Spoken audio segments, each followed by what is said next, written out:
तुम्ही कोणाला कळवलं या बाबतीत काय?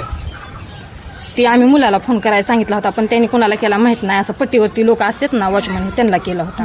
एरोप्लेन ती वरची. मावशी, आणि काय पाहिलं तुम्ही? आम्ही बाहेरच काम करत होतो, त्यावेळेस विमान आलं आणि एकदा फेरी घेतली, नंतर उतरायचं होतं, पण ती वर असं चढलंच नाही त्या पट्टीवरती.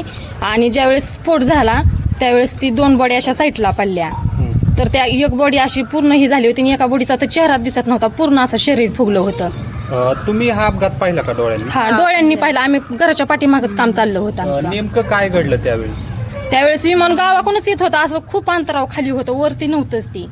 त्यांनी उतरायचा प्रयत्न केला, पण ती दुसऱ्या फेरीला उतरायला गेल्यानंतर ती असं जागेवरच हे झालं, तिथं वरपट्टीवरती चढूच शकलं नाही.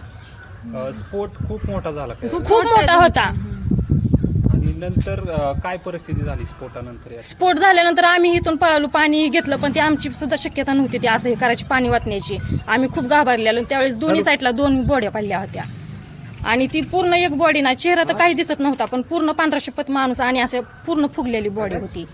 2 बॉड्या साईडला पडल्या, बाकीच्या बॉड्या पूर्ण आत होत्या आणि खूप मोठा जाळ होता तिथं. आम्ही लय घाबरलेलो.